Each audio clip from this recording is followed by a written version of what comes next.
Chapter 3 The Core of Ego. Most people are so completely identified with the voice in the head, the incessant stream of involuntary and compulsive thinking, and the emotions that accompany it, that we may describe them as being possessed by their mind. As long as you are completely unaware of this, you take the thinker to be who you are. This is the egoic mind. We call it egoic because there is a sense of self, of I, ego, in every thought, every memory, every interpretation, opinion, viewpoint, reaction, emotion. This is unconsciousness, spiritually speaking. Your thinking, the content of your mind, is, of course, conditioned by the past, your upbringing, culture, family background, and so on.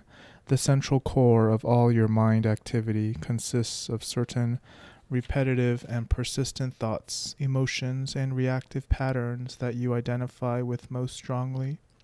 This entity is the ego itself.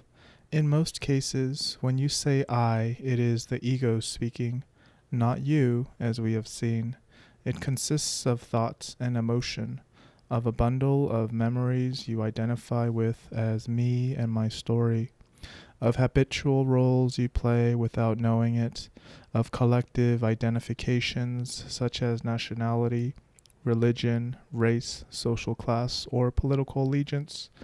It also contains personal identifications, not only with possessions, but also with opinions, external appearance, long-standing resentments, or concepts of yourself as better than or not as good as others, as a success or failure. The content of the ego varies from person to person, but in every ego the same structure operates. In other words, ego only differ on the surface. Deep down they are all the same. In what way are they all the same? They live on the identification and separation. When you live through the mind-made self comprised of thoughts and emotion, that is the ego. The basis for your identity is precarious because thoughts and emotion are by their very nature ephemeral, fleeting. So every ego is continuously struggling for survival, trying to protect and enlarge itself. To uphold the I thought, it needs the opposite thought of the other. The conceptual I cannot survive without the conceptual other. The others are most other when I see them as my enemies. At one end of the scale of this unconscious egoic pattern lies the egoic compulsive habit of fault-finding and complaining about others. Jesus referred to it when he said, "Why do you see the speck that is in your brother's eye, but do not notice the log that is in your own eye?" At the other end of the scale, there is physical violence between individuals and warfare between nations. In the Bible, Jesus' question remains unanswered, but the question is, of course, because when I criticize or condemn another, it makes me feel bigger, superior. Complaining and resentment. Complaining is one of the ego's favorite strategies for strengthening itself. Every complaint is a little story the mind makes up that you completely believe in. Whether you complain aloud or only in thought makes no difference. Some egos that perhaps don't have much else to identify with easily survive on complaining alone.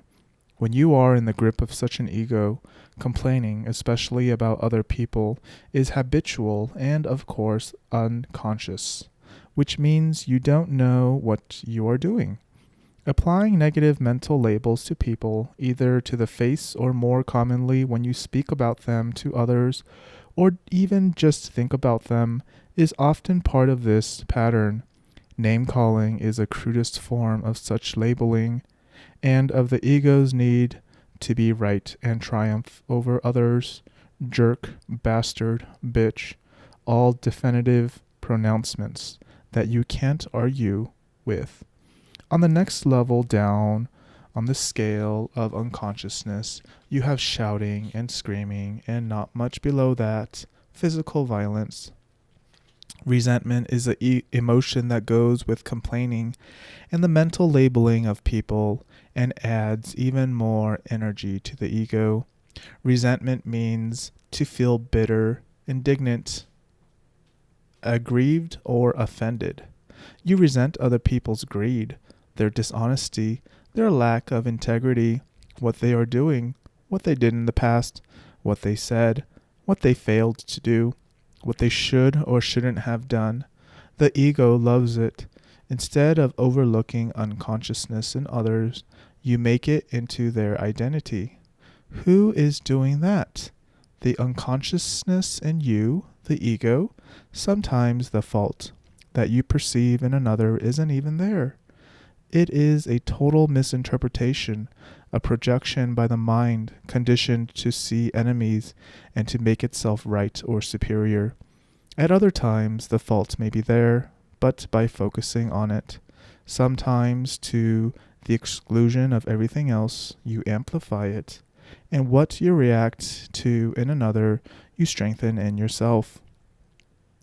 Non-reaction to the ego in others is one of the most effective ways not only to go beyond ego in yourself, but also of dissolving the collective human ego.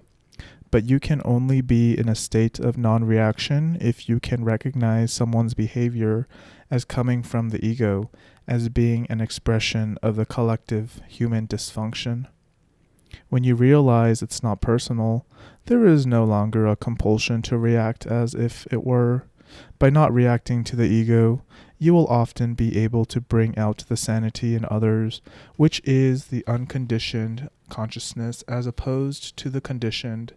At times, you may have to take practical steps to protect yourself from deeply unconscious people. This you can do without making them into enemies. Your greatest protection, however, is being conscious. Somebody becomes an enemy if you personalize the unconsciousness that is the ego. Non-reaction is not weakness, but strength. Another word for non-reaction is forgiveness. To forgive is to overlook, or rather to look forward. You look through the ego to the sanity that is in every human being as his or her essence. The ego loves to complain and feel resentful not only about other people, but also about situations. What you can do to a person, you can also do to a situation. Make it into an enemy. The implication is always, this should not be happening. I don't want to be here.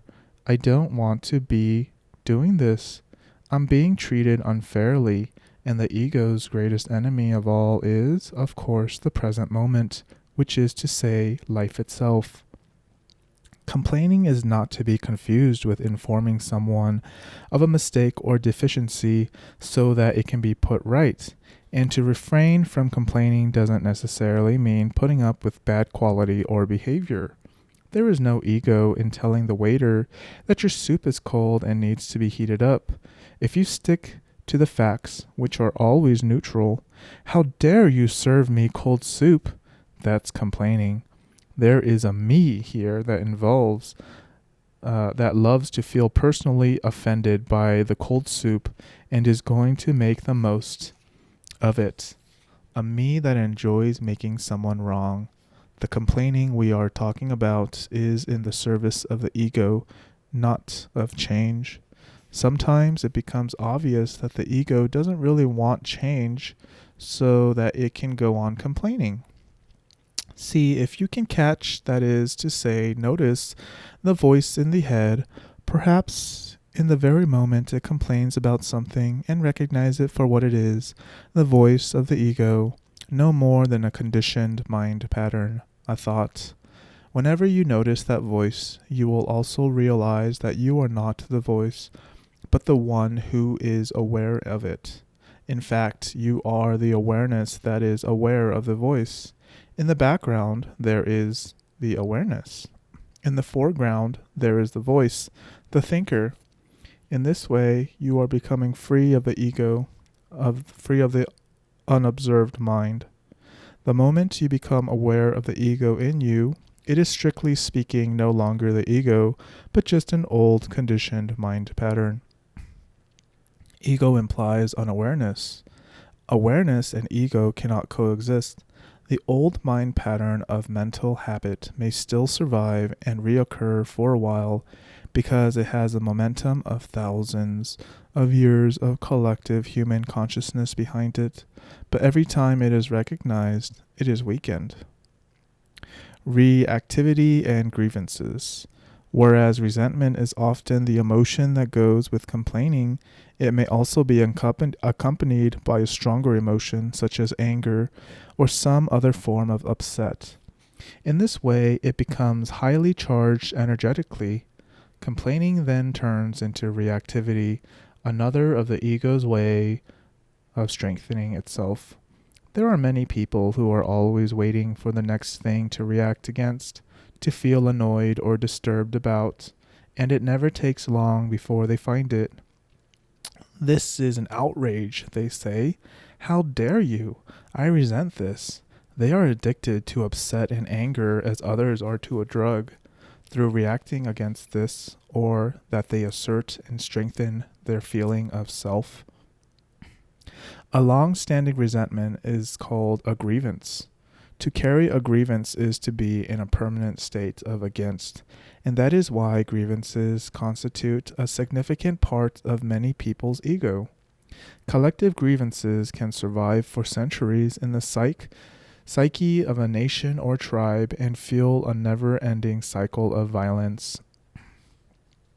A grievance is a strong negative emotion connected to an event in the sometimes distant past that is being kept alive by compulsive thinking, by retelling the story in the head or out loud of what someone did to me or what someone did to us.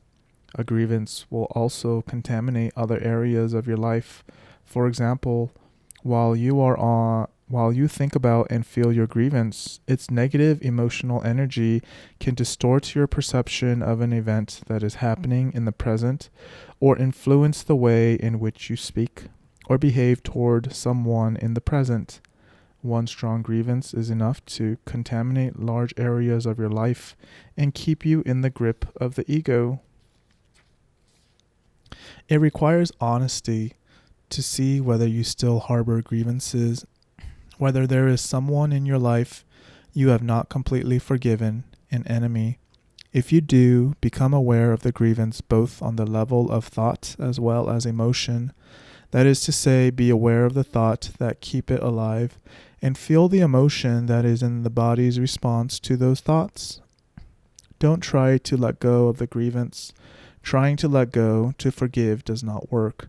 Forgiveness happens naturally when you see that it has no purpose other than to strengthen a false sense of self, to keep the ego in place. The seeing is freeing.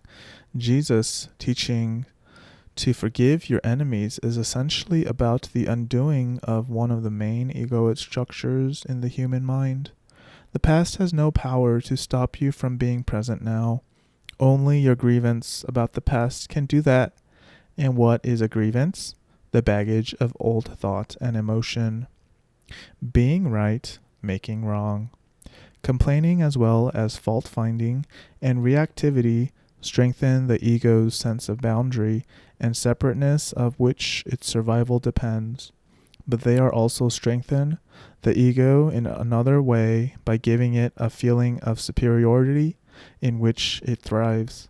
It may not be immediately apparent how complaining, say, about a traffic jam, about politicians, about the greedy wealthy, or the lazy unemployed, or your colleagues or ex-spouse, men or women, can give you a sense of superiority. Here is why. When you complain, by implication, you are right, and the person or situation you complain about or react against is wrong. There is nothing that strengthens the ego more than being right. Being right is identification with a mental position, a perspective, an opinion, a judgment, a story. For you to be right, of course, you need someone else to be wrong, and so the ego loves to make wrong in doing to be right. In other words, you need to make others wrong in order to get a stronger sense of who you are. Not only a person, but also a situation can be made wrong through complaining and reactivity, which always implies that this should not be happening. Being right places you in a position of imagined moral superiority in relation to the person or situation that is being judged and found wanting. It is that sense of superiority the ego craves and through which it enhances itself. In defense of an illusion, facts undoubtedly exist. If you say light travels faster than sound, then someone else says the opposite is the case. You are obviously right, and he is wrong. The simple observation that lightning precedes thunder could confirm this. So not only are you right, but you know you are right. Is there any ego involved in this? Possibly, but not necessarily. If you are simply stating what you know to be true, the ego is not involved at all, because there is no identification. Identification with what? With mind and a mental position. Such identification, however, can easily creep in. If you find yourself saying, "Believe me, I know," or "Why do you never believe in me?" then the ego has already crept in. It is hiding in the little word me, a simple statement. Light is faster than sound, although true, is now in the service of illusion, of ego. It has become contaminated with the false sense of I. It has become personalized, turned into a mental position. The I feels diminished or offended because nobody believes what I said. Ego takes everything personally. Emotion arises, defensiveness, perhaps even aggression. Are you defending the truth? No. The truth, in any case, needs no defense. The light or sound does not care about what you or anybody else thinks. You are defending yourself, or rather the illusion of yourself. The mind-made substitute. It would be even more accurate to say that the illusion is defending itself. If even the simple and straightforward realm of facts can lend itself to egoic distortion and illusion, how much more so the less tangible realm of opinions, viewpoints, and judgments, all of them thought forms that can easily become infused with the sense of I. Every ego confuses opinion and viewpoints with facts. Furthermore, it cannot tell the difference between an event and its reaction to an event. Every ego is a master of selective perception and distorted interpretation. Only through awareness, not through thinking, can you differentiate between fact and opinion. Only through awareness are you able to see it.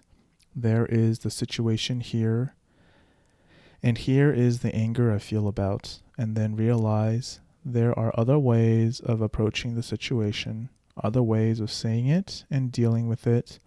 Only through awareness can you see the totality of the situation or person instead of adopting one limited perspective.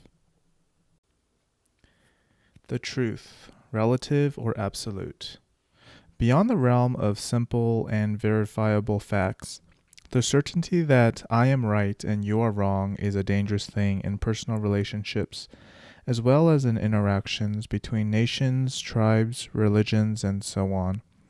But if the belief I am right, you are wrong, is one of the ways in which the ego strengthens itself, if making yourself right and others wrong is a mental dysfunction that perpetuates separation and conflict between human beings, does that mean there is no such thing as right or wrong behavior, action, or belief? And wouldn't that be a moral relativism that some contemporary Christian teachings see as the great evil of our times? The history of Christianity is, of course, a prime example of how the belief that you are in sole possession of the truth, that is to say, right, can corrupt your actions and behavior to the point of insanity. for centuries, torturing, burning people alive if their opinions diverged even in the slightest from the church doctrine or narrow interpretations of the scripture. The truth was considered right because the victims were wrong. They were so wrong that they needed to be killed. The truth was considered more important than human life. And what was the truth? A story you had to believe in, which means a bundle of thoughts. The 1 million people that mad dictator Pol Pot of Cambodia ordered killed included everybody who wore glasses. Why? To him, the Marxist interpretation of history was the absolute truth, and according to his version of it, those who wore glasses belonged to an educated class. The bourgeoisie, the exploiters of the peasants. They needed to be eliminated to make room for a new social order. His truth was also a bundle of thoughts. The Catholic and other churches are actually correct when they identify relativism, the belief that there is no absolute truth to guide human behavior, as one of the evils of our times. But you won't find absolute truth if you look for it, or it cannot be found in doctrines, ideologies, sets of rules, or stories. What do all of these have in common? They are made up of thought. Thought can at best point to the truth, but it never is the truth. That's why Buddhists say, the finger pointing to the moon is not the moon. All religions are equally false and equally true, depending on how you use them. You can use them in the service of the ego, or you can use them in the service of the truth. If you believe only your religion is the truth, you are using it in the service of the ego. Used in such a way, religion becomes ideology and creates an illusionary sense of superiority, as well as division and conflict between people. In the service of the truth, religious teachings represent signposts or maps left behind by awakened humans to assist you in spiritual awakening, that is to say, in becoming free of identification with form. There is only one absolute truth, and all other truths emanate from it. When you find that truth, your actions will be in alignment with it. Human action can reflect the truth, or it can reflect illusion. Can the truth be put into words? Yes, but the words are, of course, not it. They only point to it. The truth is inseparable from who you are. Yes, you are the truth. If you look for it elsewhere, you will be deceived every time. The very being that you are is truth. Jesus tried to convey that when he said, I am the way and the truth and the life. These words uttered by Jesus are one of the most powerful and direct pointers to the truth, if understood correctly. If misinterpreted, however, they became a great obstacle. Jesus speaks of the innermost, I am, the essence identity of every man and woman, every life form, in fact. He speaks of the life that you are. Some Christian mystics called it the Christ within. Buddhists call it your Buddha nature. For Hindus, it's Atman, the indwelling God. When you are in touch with that dimension within yourself, and being in touch with it is your natural state, not some miraculous achievement, all your actions and relationships will reflect the oneness with all life that you sense deep within. This is love. Laws, commandments, rules, and regulations are necessary for those who are cut off from who they are and the truth within. They prevent the worst excesses of the ego, and often they don't even do that. Love and do what you will, said St. Augustine. Words cannot get much closer to the truth than that. The ego is not personal. On a collective level, the mindset we are right and they are wrong is particularly deeply entrenched in those parts of the world where conflict between two nations, races, tribes, religions, or ideologies is long standing, extreme, and endemic. Both sides of the conflict are equally identified with their own perspective, their own story, that is to say, identified with thought. Both are equally incapable of seeing that another perspective, another story may exist and also be valid. Israeli writer Y. Halevi speaks of the possibility of accommodating a competing narrative, but in many parts of the world, people are not yet able or willing to do that. Both sides believe themselves to be in possession of the truth.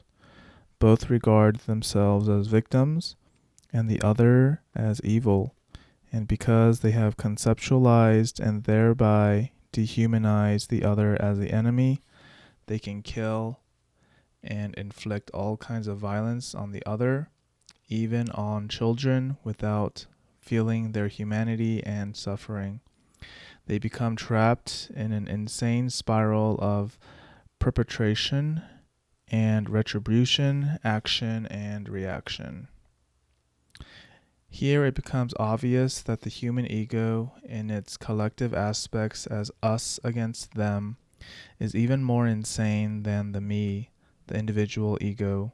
Although the mechanism is the same, by far the greater part of violence that humans have inflicted on each other is not the work of criminals or the mentally deranged, but of normal, respectable citizens in the service of the collective ego. One can go so far as to say that on this planet, normal equals insane. What is it that lies at the root of this insanity? Complete identification with thoughts and emotion, that is to say, ego. Greed, selfishness, exploitation, cruelty, and violence are still all pervasive on this planet. When you don't recognize them as individual and collective manifestations of an underlying dysfunction or mental illness, you fall into the error of personalizing them. You construct a conceptual identity for an individual or group, and you say, this is who he is, this is who they are. When you confuse the ego that you perceive in others with their identity, it is the work of your ego that uses this misperception to strengthen itself through being right and therefore superior, and through reacting with condemnation, indignation, and often anger against the perceived enemy. All this is enormously satisfying to the ego. It strengthens the sense of separation between yourself and the other, whose otherness has become magnified to such an extent that you can no longer feel your common humanity, nor the rootedness in the one life that you share with each human being, your common divinity. The particular egoic patterns that you react to most strongly in others and misperceive as their identity tend to be the same patterns that you are also in you, but that you are unable or unwilling to detect within yourself. In that sense, you have much to learn from your enemies. What is it in them that you find most upsetting, most disturbing? Their selfishness, their greed, their need for power and control, their insincerity, dishonesty, propensity to violence, or whatever it may be? Anything that you resent and strongly react to in another is also in you, but it is no more than a form of ego, and as such, it is completely impersonal. It has nothing to do with who that person is, nor has it anything to do with who you are, only if you mistake it for who you are can observing it within you be threatening to your sense of self. War is a mindset. In certain cases, you may need to protect yourself or someone else from being harmed by another, but beware of making it your mission to eradicate evil, as you are likely to turn into the very thing you are fighting against. Fighting unconsciousness will draw you into unconsciousness yourself. Unconsciousness, dysfunctional ego, egoic behavior can never be defeated by attacking it. Even if you defeat your opponent, the unconsciousness will simply have moved into you, or the opponent reappears in a new disguise. Whatever you fight, you strengthen, and what you resist persists. These days, you frequently hear the expression, the war against this or that, and whatever I hear it, I know that it is condemned to failure. There is the war against drugs, the war against crime, the war against terrorism, the war against cancer, the war against poverty, and so on. For example, despite the war against crime and drugs, there has been a dramatic increase in crime and drug-related offenses in the past 25 years. The prison population of the United States has gone up from just under 300,000 in 1980 to a staggering 2.4 million in 2004. The war against disease has given us, amongst other things, antibiotics. At first, they were spectacularly successful, seemingly enabling us to win the war against infectious diseases. Now many experts agree that the widespread and indiscriminate use of antibiotics has created a time bomb, and that antibiotic restraint strains of bacteria, so-called superbugs, will in all likelihood bring about a reemergence of those diseases and possibly epidemics. According to the Journal of the American Medical Association, medical treatment is the third leading cause of death after heart disease and cancer in the United States. Homeopathy and Chinese medicine are two examples of possible alternative approaches to disease that do not treat the illness as the enemy and therefore do not create new diseases. War is a mindset, and all action that comes out of such a mindset will either strengthen the enemy, the perceived evil, or if the war is won, will create a new enemy, a new evil equal to and often worse than the one that was defeated. There is a deep interrelatedness between your state of consciousness and external reality.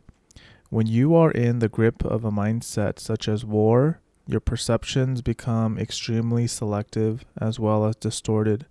In other words, you will see only what you want to see and then misinterpret it. You can imagine what kind of action comes out of such a delusional system. Or instead of imagining it, watch the news on TV tonight.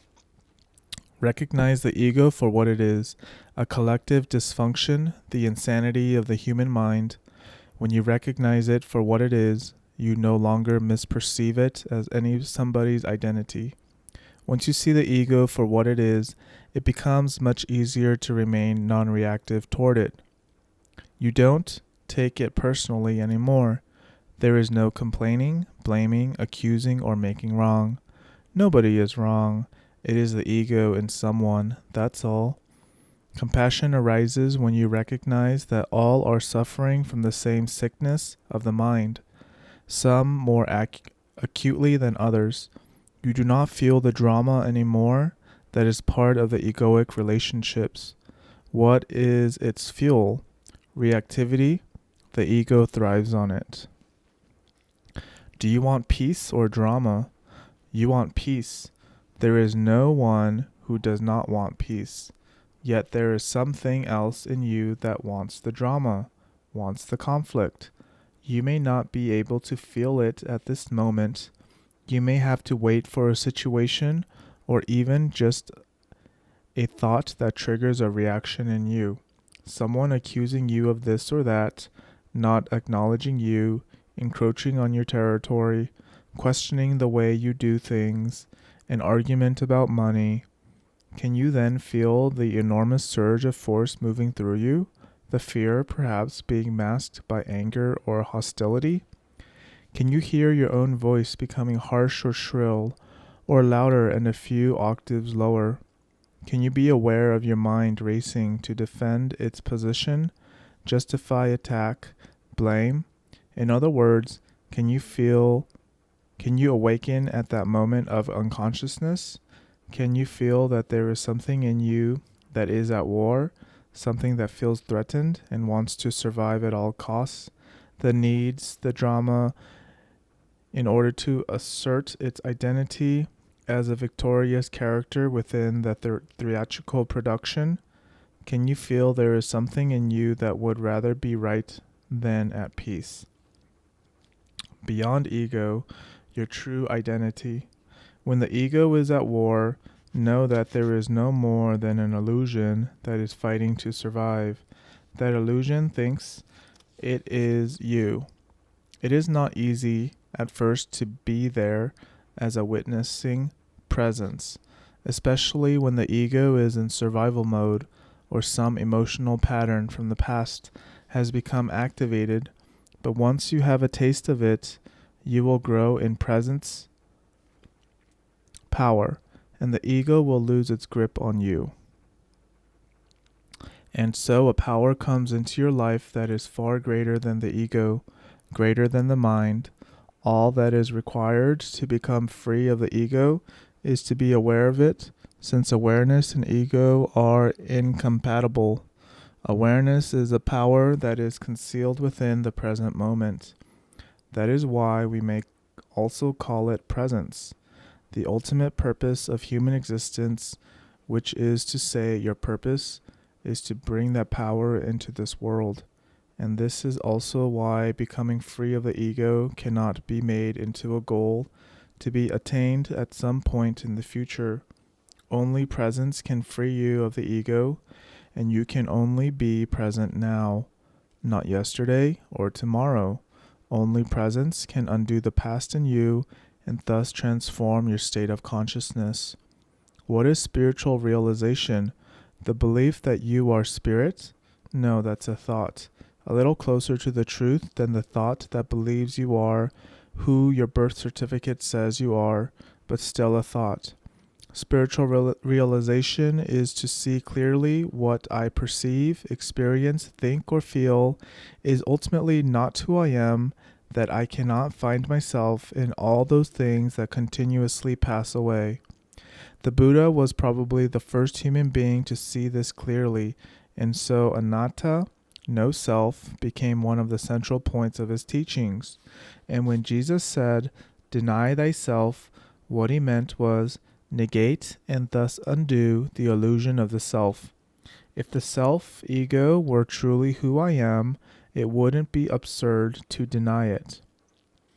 What remains is a light of consciousness in which perceptions, experiences, thoughts, and feelings come and go. That is being. That is a deeper true I.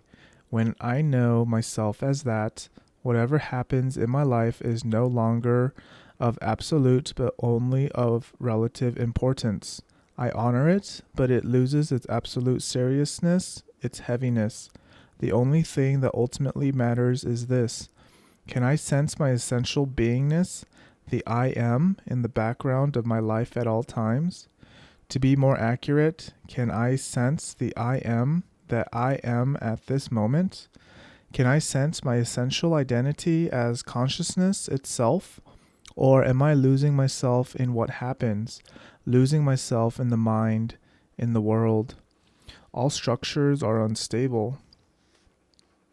Whatever form it takes, the unconsciousness drive behind ego is to strengthen the image of who I think I am, the phantom self that came into existence when thoughts, a great blessing as well as a great curse, began to take over and obscured the simple yet profound joy of connectedness with being, the source God. Whatever being the ego manifests, the hidden motivation force is always the same. the need to stand out, be special, be in control, the need for power, for attention, for more, and of course, the need to feel a sense of separation, that is to say, the need for opposition, enemies.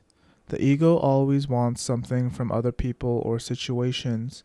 There is always a hidden agenda, always a sense of not enough yet, of insufficiency and lack that needs to be filled. It uses people and situations to get what it wants, and even when it succeeds, it is never satisfied for long. Often it is thwarted in its aims, and for the most part, the gap between I want and what is becomes a constant source of upset and anguish. The famous and now classic pop song, I Can't Get No Satisfaction, is a song of the ego. The underlying emotion that governs all the activity of the ego is fear. The fear of being nobody, the fear of non-existence, the fear of death. All its activities are ultimately designed to eliminate this fear, but what the ego can ever do is to cover it up temporarily with an intimate relationship, a new possession, or winning at this or that. Illusion will never satisfy you. Only the truth of who you are, if realized, will set you free. Why fear? Because the ego arises by identification with form, and deep down it knows that no forms are permanent, that they are all fleeting. So there is always a sense of insecurity around the ego, even if it is on the outside, it appears confident. As I was walking with a friend through a beautiful nature reserve near Malibu in California, we came upon the ruins of what had been once a country house, destroyed by a fire several decades ago. As we approached the property, long overgrown with trees and all kinds of magnificent plants, there was a sign by the side of the trail, put there by the park authorities. It read, "Danger, all structures are unstable." I said to my friend, "That's a profound sutra, sacred scripture." And we stood there in awe. Once you realize and accept that all structures, forms are unstable, even the seemingly solid material ones, peace arises within you.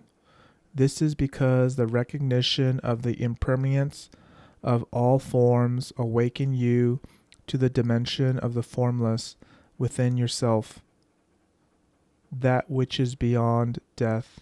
Jesus called it eternal life. The ego's need to feel superior.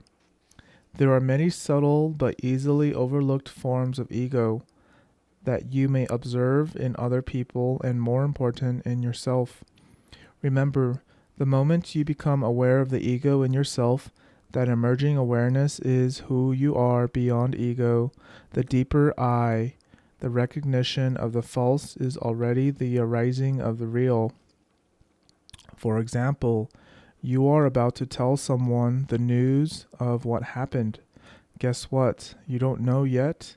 Let me tell you, if you are alert enough, present enough, you may be able to detect a momentary sense of satisfaction within yourself just before imparting the news, even if it is bad news. It is due to the fact that for a brief moment, there is, in the eyes of the ego, an imbalance in your favor between you and the other person. For that brief moment, you know more than the other. The satisfaction that you feel is of the ego, and it is derived from a stronger sense of self relative to the other person. Even if he or she is the president or the pope, you feel superior in that moment because you know more. More people are addicted to gossiping partly for this reason. In addition, gossiping often carries an element of malicious criticism and judgment of others, and so it also strengthens the ego through the implied but imagined moral superiority that is there whenever you apply a negative judgment to anyone.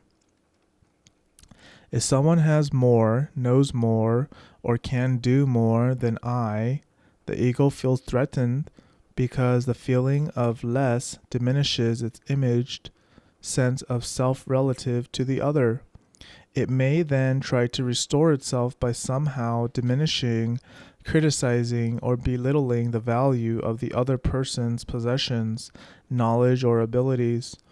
Or the ego may shift its strategy, and instead of competing with the other person, it will enhance itself by association with that person if he or she is important in the eyes of others. Ego and fame. The well-known phenomenon of name dropping, the casual mention of who you know, is part of the ego's strategy of gaining a superior identity in the eyes of others and therefore in its own eyes through association with someone important. The bane of being famous in this world is that who you are becomes totally obscured by the collective mental image.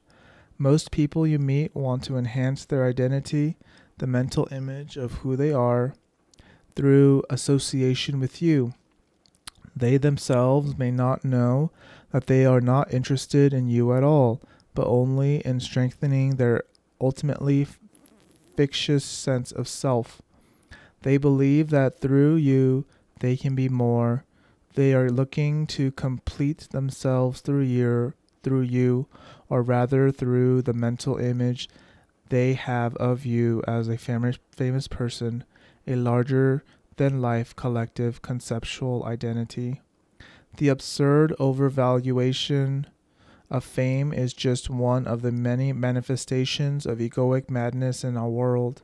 Some famous people fall into the same error and identify with the collective fiction, the image people and the media have created of them, and they begin to actually see themselves as superior to ordinary mortals. As a result, they become more and more alienated from themselves and others, more and more unhappy, more and more dependent on their continuing popularity, surrounded only by people who feed their inflated self-image. They become incapable of genuine relationships.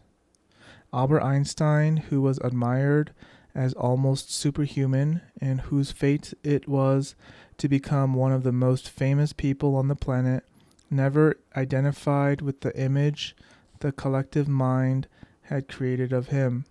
He remained humble, egoless. In fact, he spoke of a grotesque contradiction between what people consider to be my achievements and abilities and the reality of who I am and what I am capable of. This is why it is hard for a famous person to be in a genuine relationship with others. A genuine relationship is one that is not dominated by the ego with its image making and self-seeking. It is a genuine relationship. There is an outward flow of open, alert attention toward the other person in which there is no wanting whatsoever. That alert attention is presence. It is a prerequisite for any authentic relationship. The ego always either wants something, or if it believes there is nothing to get from the other, it is in a state of utter indifference. It doesn't care about you. And so the three predominant states of egoic relationships are wanting, thwarted wanting, anger, resentment, blaming, complaining, and indifference.